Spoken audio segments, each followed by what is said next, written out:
少宗主全部都搜寻过了，无其他人。另一个弟子说道。齐云微微颔首，右手稍稍挥了挥，走吧，去碧玉山庄看看，只要还活着的都要带回去。是。一行人经过陷入沉睡的妖兽时，纷纷停下，恭恭敬敬地向妖兽行了礼。隐士世家区别于修仙界的家族，就是他们的传承从未断过，他们了解这个兽，所以他们相信他。齐云轻轻摸了摸他的羽翼，眼神充满了怜惜，你们动作放轻点，不要打扰到他。是。族中弟子放轻声音应道。一轮大范围搜寻又开始了。魏婴和蓝湛正准备走人时，发现有人去往妖兽所在地。魏婴轻快地爬上了树枝，等看清来人，不由囔囔道：齐叔。领头的便是阿爹的好友齐云。只见齐云轻轻地抚摸着妖兽，而那妖兽也乖乖地任其抚摸。虽然是极小声，可齐云还是听到了。出来吧。窸窸窣窣间，一张笑脸映入眼帘，当然那一袭白衣也是显眼的很。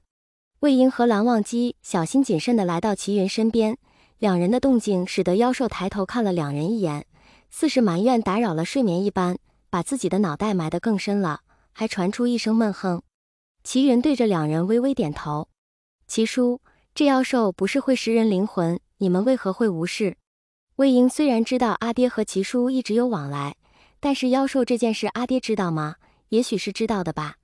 但是控制妖兽为祸世间，这真的可用人力控制，有太多的疑惑。可是齐云只是竖起指头贴着嘴唇，示意不要打扰妖兽。齐云带着他二人稍稍离兽远了些，便回答道：阿婴，他会不会伤人取决于你的心。我的。魏婴不解。蓝忘机闻言也微微蹙眉，琉璃色的眼眸也透露出一些不解。若无害人之心，则无害。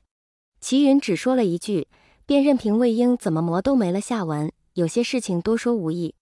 阿婴，蓝二公子可想摸摸他？齐云淡淡说道。蓝忘机蜷缩着手指，看着魏婴已经伸手抚摸着漆黑的羽翼，还嚷着羽翼好柔软，像兔子一般。蓝忘机在魏婴的再三催促下，也轻轻地抚摸着妖兽的羽翼。那兽任由两人对其上下其手，只是微微动了动身子，把头埋得更深了。此刻的好脾气与吞噬人时截然不同。蓝忘机不由暗自思忖，难道真的和人心有关？少宗主找到10几个孩子，齐家弟子一人牵着2个小孩，一群稚子便涌入了几人的眼帘。呜呜，大哥哥！其中一个孩子见着魏婴，连忙挣开齐家弟子的手，跌跌撞撞地跑到魏婴的身边。他见过这个大哥哥，那一次自己和小九掉在土坑里，就是这个大哥哥把他带回家的。看到了熟悉的人，委屈感涌上心头，双手抱着魏婴的小腿就开始嚎啕大哭。小九也跟着他跑到魏婴身边，见着小易霸占了那个大哥哥，委屈不管不顾抱着离大哥哥很近的一个大哥哥也开始了哭泣。本来就被带到陌生的地方，一群小孩都紧绷着，一个小孩带头哭，一群小孩就都开始抽泣，也有几个小孩抱着齐家弟子的大腿嚎啕大哭。应该是安全了。那群小孩心里想着。那妖兽把头探出来，见着无数的小孩在那里哭泣，似是害怕吓着他们，又把头缩了回去，让自己如同一座小山一般一动不动。小易、小九，你们怎么会在这里？魏婴本来还不知道这个小孩是谁，弯下腰细看之下，不是之前在南陵土坑里抱出来的2个小娃娃。南陵和湘云距离遥远，连遇见都需一个多时辰，2个小娃娃又如何来到这里？我睡过去了，醒来就在这了。小一抽抽搭搭地回道。其他的小孩也纷纷应道。我阿妈被他们打，他们把我抱来的。我还好，我是在路边乞讨的。但是他们杀人，大哥哥，我害怕，我也是。此起彼伏的哭泣声让在场的人不由心抽抽，再傻都知道这群孩子是被拐到这里，怕是要用这些孩子做些肮脏下作的事。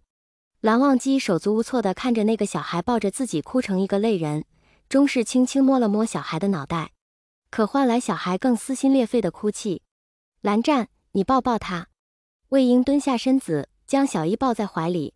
小易渐渐停止了抽泣，红着鼻子看着小九，瓮声瓮气地说道：小九，你别哭了，大哥，哥，被你哭怕了。小孩的童言童语一针见血，蓝忘机故作镇定，将小九抱至怀中，淡淡说道：“无事。”一行人将小孩各自送回家，好在他们的家里均无受到妖兽的侵扰，而那原是流浪的孩童则被带至齐云家开办的养心居。只是那真的是妖兽吗？姑苏兰是明示，魏婴把符咒扔到一只成精的兔子身上，兔子逃窜的动作肉眼可见的缓慢下来。魏婴走到兔子身边，一把抓住兔子的颈部，轻轻摇了摇。哎，这兔子还有点沉，好久没有吃兔肉了。魏婴下意识嘟囔了一句。兔精听了，本就是通红的眼睛更加红了，两颗兔牙朝着魏婴的手臂狠狠咬来。但是符咒的威力还在，兔子咬人的动作在魏婴眼里极为缓慢，